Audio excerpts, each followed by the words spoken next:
Thalassaemia major एक आनुवंशिक और गंभीर बीमारी है जो माता पिता से बच्चे में आती है। आमतौर पर 6 माह की उम्र में यह पता पड़ता है कि उस बच्चे को थैलेसीमिया मेजर यह बीमारी है और एक बार थैलेसीमिया मेजर यह बीमारी पता चलती है तो उसे जिंदगी भर रक्त देने की आवश्यकता पड़ती है। शुरुआत में महीने में एक बार, फिर बाद में 25 दिनों में एक बार, फिर 20 दिनों में और फिर 15-15 दिनों में ब्लड देने की जरूरत पड़ती है। साथ ही उन्हें महंगी महंगी दवाइयां भी लेनी पड़ती है, कई जांचों से भी गुजरना पड़ता है। हम समझ सकते हैं जिस परिवार में ऐसा थैलेसीमिया मेजर का बच्चा पैदा होगा उस परिवार की मानसिक स्थिति क्या होगी, उस परिवार की आर्थिक स्थिति क्या होगी।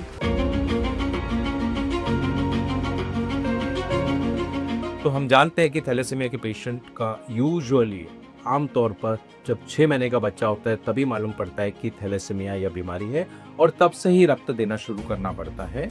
और शुरुआत में 1 महीने में एक बार ब्लड लगता है। जैसे जैसे उम्र और वजन बढ़ता जाता है रक्त देने की मात्रा बढ़ती जाएगी। 25 दिन में ब्लड लगेगा, उसके बाद 20 दिन में ब्लड लगेगा, उसके बाद हर 15 दिन में ब्लड लगेगा। जो अडल्ट होते हैं, बड़े बच्चे होते हैं, उनको तो 15 दिन में 2-2 यूनिट ब्लड की भी आवश्यकता पड़ती है। अब यह है कि थैलेसीमिया के पेशेंट्स को कौन सा ब्लड देना चाहिए, किस टाइप का ब्लड देना चाहिए।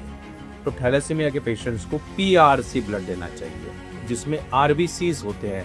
देखिए, ब्लड में डब्ल्यूबीसीज होते हैं, आरबीसीज होते हैं, प्लेटलेट्स होते हैं, प्लाज्मा होता है। हमें थैलेसीमिया के पेशेंट्स को सिर्फ आरबीसीज यानी पीआरसी ब्लड की आवश्यकता होती है। उसमें डब्ल्यूबीसी नहीं होना चाहिए क्योंकि डब्ल्यूबीसीज अगर ज़्यादा रहेंगे तो ब्लड में रिएक्शंस ज़्यादा होते हैं और इसीलिए हमें पीआरसी ब्लड, हालांकि पीआरसी ब्लड बहुत बार कुछ जगहों पर अवेलेबल नहीं होता है, ऐसे में हमें कभी कभी होल ब्लड दिया जा सकता है, लेकिन जहां तक हो सके हमें पीआरसी ब्लड देना चाहिए। अब थैलेसीमिया के पेशेंट को कितना ब्लड देना चाहिए, तो थैलेसीमिया के पेशेंट्स को 10 से 15 ml पर किलो इस प्रकार से ब्लड देना पड़ता है। तकरीबन अगर 13-14 किलो का बच्चा है या पेशेंट है थैलेसीमिया का तो उसको 200 ml ब्लड देना है। इस प्रकार से जैसे जैसे वजन बढ़ता जाएगा हमें रक्त की, जो ब्लड की जो क्वांटिटी है उसको कैलकुलेट करना है और जो बड़े अडल्ट पेशेंट होते हैं उनको तो 2-2 यूनिट ब्लड देना पड़ता है।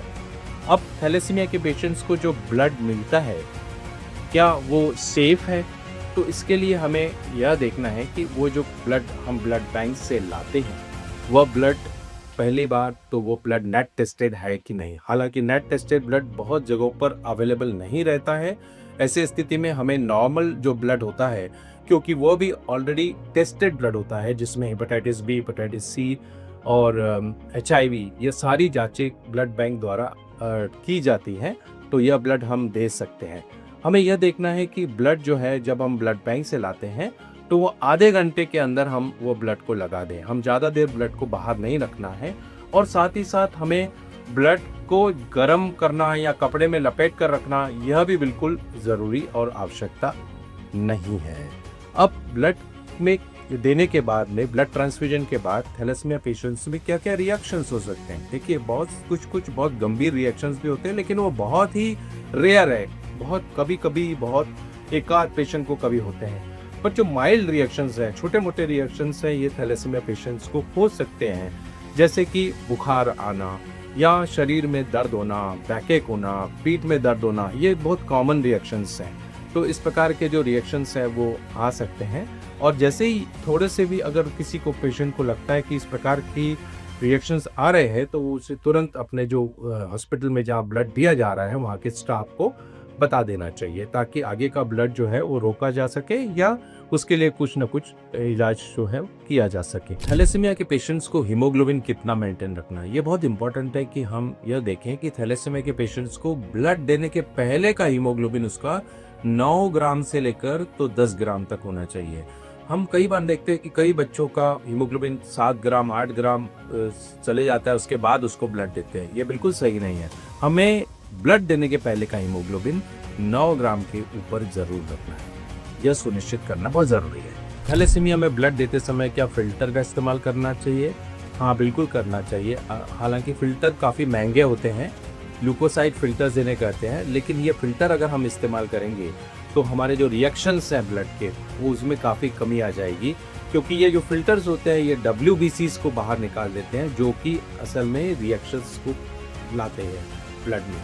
कई बार हमें ब्लड बैंक से ही फिल्टर्ड ब्लड मिलता है, तो अगर हम फिल्टर नहीं यूज कर रहे हैं तो ब्लड बैंक से ही हम फिल्टर जो है फिल्टर्ड ब्लड यानी ल्यूकोसिड डिप्लीटेड सेल्स जो LD ब्लड बोलते हैं वो हमें थैलेसीमिया के पेशेंट्स को देना चाहिए। हम जानते हैं कि क्योंकि थैलेसीमिया पेशेंट्स को बार बार ब्लड देना पड़ता है और ये ब्लड में लौह की मात्रा अधिक होने की वजह से शरीर के अलग अलग अंगों में जैसे हार्ट होता है, किडनी होती है, लिवर होता है, इन सब जगहों पर यह लौह जमा हो जाता है, आयरन जमा हो जाता है और इससे ये अंग जो है वो काम करना धीरे धीरे कम कर देते हैं।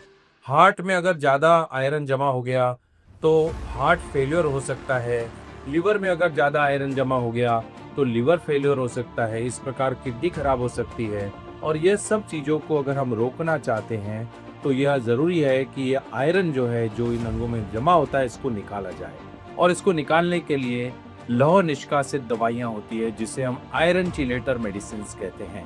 और थैलेसीमिया के पेशेंट्स में यह देखा गया है कि जो लोग आयरन चिलेटर्स नियमित रूप से डॉक्टर की सलाह द्वारा प्रॉपरली लेते हैं उन पेशेंट्स को कॉम्प्लिकेशंस और तकलीफें कम होती है, उन पेशेंट्स की आयु भी बहुत अच्छी और ज़्यादा होती है।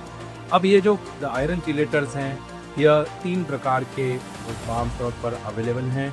उसमें पहला जो सबसे कॉमन, सबसे ज़्यादा जो आयरन चिलेटर और नॉन लौह निष्कासित दवाई यूज़ की जाती है उसको डेफ्रासिरॉक्स बोलते हैं। आप लोगों ने नाम सुने होंगे, असुंद्रा, डेसिरॉक्स, डेफ्रीजेट, इस प्रकार की जो दवाइयाँ होती है इनको हम डेफ्रासिरॉक्स दवाई कहते हैं। यह दवाई 20 से 40 मिलीग्राम पर किलोग्राम इस प्रकार से ली जाती है। शुरुआत में हम कम से 20 मिलीग्राम से शुरू कर सकते हैं और हम देखते हैं कि जो पेशेंट का, जो थैलेसीमिया के मरीज का अगर फेरिटिन लेवल उसके बावजूद भी बहुत हाई है तो हम इसका डोज बढ़ा के 30 मिलीग्राम कर सकते हैं और बाद में 40 मिलीग्राम पर किलो कर सकते हैं। अगर इस दवाई के बावजूद भी अगर आयरन जो है वो कम ही, फेरिटिन जो है वो कम नहीं हो रहा है तो फिर हमें कैल्फर यह जो दवाई है उसको ऐड करना पड़ता है। हालांकि कैल्फर जो है या इसका इस्तेमाल कुछ पेशेंट्स में ही इसकी आवश्यकता पड़ती है। कैल्फर जब हम इस्तेमाल करते हैं तो हमें कुछ चीज़ों का ध्यान रखना पड़ता है, जैसे कि घुटनों में या जॉइंट्स में पेन होना, या हम CBC करके यह भी देखते हैं कि जो WBCs हैं और प्लेटलेट्स हैं वो बहुत ज़्यादा डाउन तो नहीं हो रहे हैं। साथ ही साथ अब कुछ पेशेंट्स होते हैं जिनका फेरिटिन बहुत ज़्यादा हो जाता है, क्योंकि उनके अगर हार्ट फेल्यूर हो जाता है या लिवर में बहुत ज़्यादा आयरन जमा हो गया है, ऐसे स्थिति में हमें एक इंजेक्शन होता है जिसको हम डेस्पेरॉल इंजेक्शन कहते हैं, उसकी आवश्यकता पड़ती है।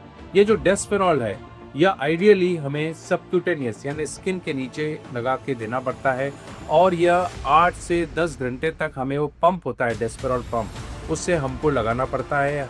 5 दिन सप्ताह में उसको इस्तेमाल किया जाता है। हमें डेस्पेरॉल की ज़रूरत बहुत ही कम पेशेंट्स में होती है, लेकिन इमरजेंसी में अगर बहुत ज़्यादा आयरन ओवरलोड हो जाता है, आयरन की मात्रा और फेरिटिन की मात्रा बहुत ज़्यादा हो जाती है, ऐसी स्थिति में डेस्पेरॉल इंजेक्शन की ज़रूरत भी पड़ती है। तो हम ये जो दवाइयाँ हैं, यह दवाइयाँ कॉम्बिनेशंस में भी ले सकते हैं। हम डेस्पेरॉल के साथ कैल्फर की दवाई भी ले सकते हैं, हम डेस्पेरॉल के साथ डेफ्रासिरॉक्स जो है वो दवाई भी ले सकते हैं। आप अपने डॉक्टर से जो थैलेसीमिया विशेषज्ञ है आप उनसे कंसल्ट कर सकते हैं। आप अगर ये दवाइयाँ प्रॉपरली लेंगे तो आपकी जो थैलेसीमिया पेशेंट्स की जो क्वालिटी ऑफ लाइफ है वो बहुत अच्छी हो सकती है, सुदृढ़ हो सकती है।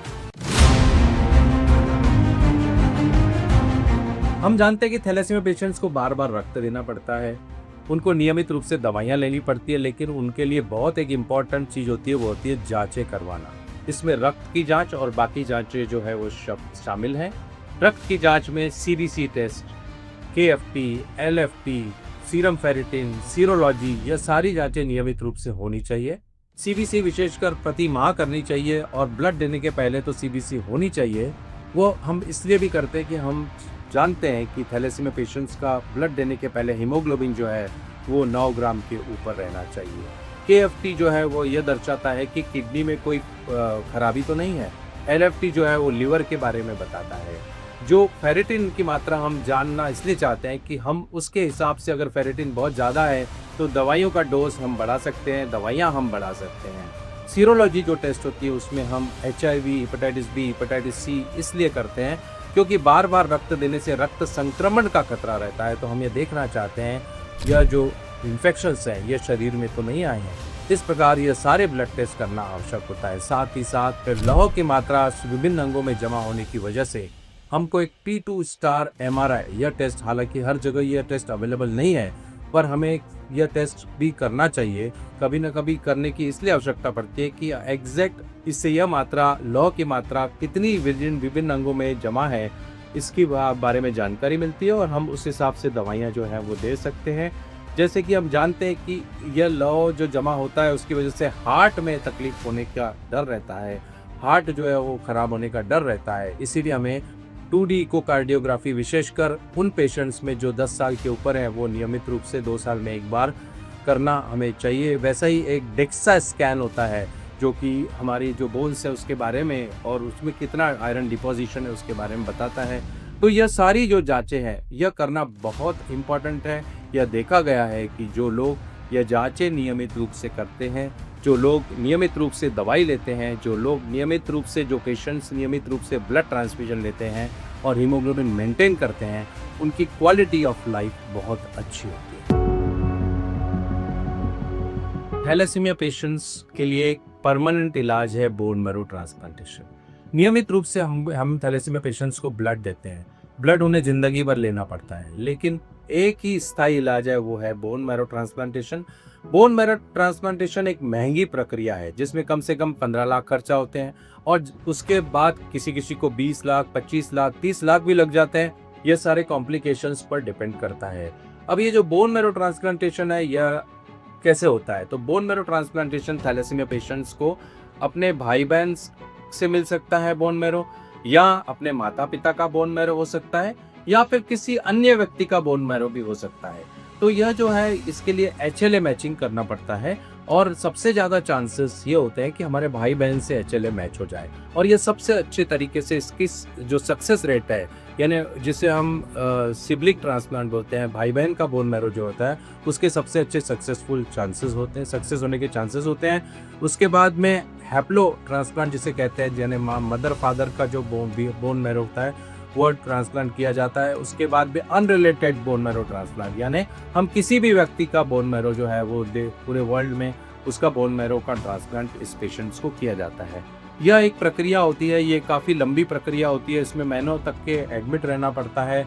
इसमें कई कॉम्प्लिकेशंस होने का डर रहता है, लेकिन पहले यह प्रक्रिया का जो सक्सेस रेट था वो बहुत कम था, 50-60% था। आज तो 85 और 90% इसका सक्सेस रेट है, यानी सफलता इस बोन मैरो ट्रांसप्लांट के बाद में मिलती है। तो जिन जिन पेशेंट्स का बोन मैरो का HLA मैचिंग हो जाता है, जिनको मैच मिल रहा है, जो पेशेंट्स यह करवा सकते हैं, उन्होंने बोन मैरो ट्रांसप्लांटेशन करके थैलेसीमिया इस बीमारी को पूरी तरीके से ठीक करना है, यह जरूरी है। अब सरकार द्वारा भी इसके लिए कुछ मदद की जाती है। हम थैलेसीमिया के पेशेंट्स को जो कि 12 वर्ष से कम आयु वाले हैं, उन्हें एक प्रकार से 10 लाख रुपए कोल इंडिया लिमिटेड, यह उनके एक CSR फंड से दिए जाते हैं। तो इस प्रकार इसके अलावा भी कुछ PM फंड और CM फंड और बाकी ट्रस्ट जो है वो भी मदद करते हैं। तो इस प्रकार जहाँ पर अगर यह बोन मैरो ट्रांसप्लांटेशन इस थैलेसीमिया पेशेंट्स के लिए अगर संभव है, तो उन्होंने निश्चित रूप से इस प्रक्रिया के लिए जाना चाहिए।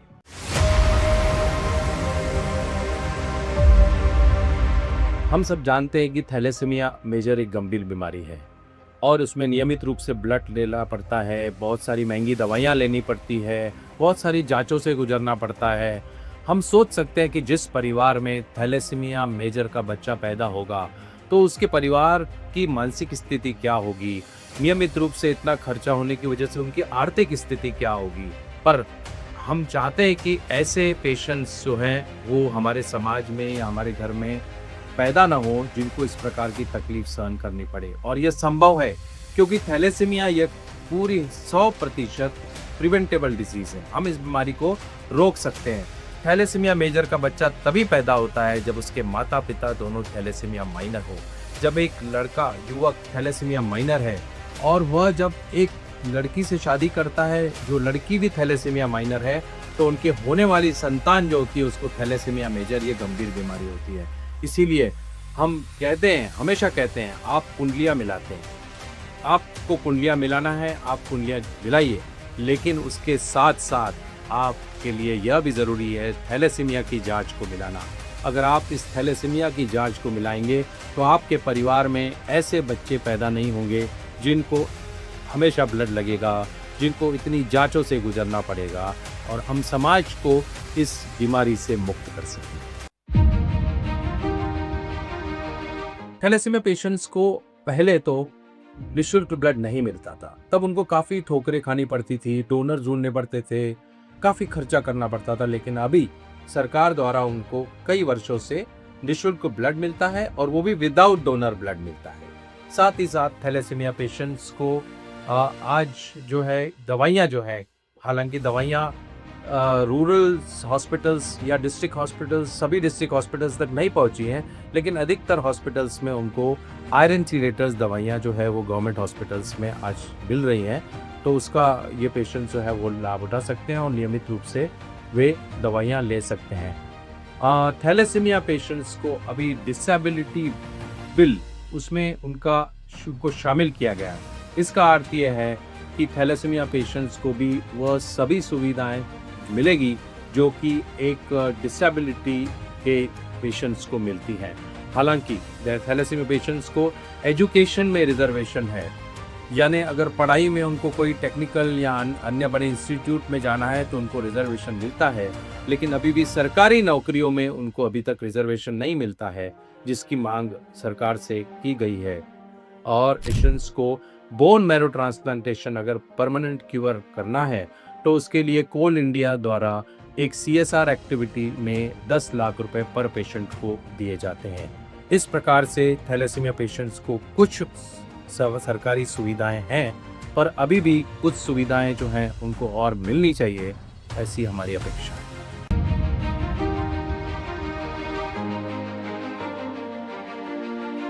Thalassaemia and sickle cell centre Nagpur, जो कि thalassemia and sickle cell society of India के द्वारा संचालित किया जाता है, और पिछले 18 वर्षों से यहाँ पर हम थैलेसीमिया पेशेंट्स को निःशुल्क सेवा दे रहे हैं। यहाँ पर ब्लड ट्रांसफ्यूजन टोटली फ्री होता है, जिसके लिए कोई शुल्क नहीं लिया जाता। उनको सारे पेशेंट्स को दवाइयाँ दी जाती हैं, सारे पेशेंट्स को उनकी जांचें नियमित रूप से ब्लड टेस्ट की जाती है। हम पेशेंट्स, ये जो पेशेंट्स हैं, इनको सरकारी सुविधाओं के बारे में पूरा गाइडेंस भी देते हैं। तो ये सारी सुविधाएं जो है यहाँ नागपुर में स्थित थैलेसीमिया और सिकल सेल सेंटर में पाई जाती हैं। हमारे पास आज 450 थैलेसीमिया मेजर के पेशेंट्स जो हैं वो पंजीकृत हैं और वे नियमित रूप से यहाँ पर अपनी जांच करवाने और बाकी जो भी मैनेजमेंट और सुविधाएं हैं उनको यहाँ पर दी जाती हैं।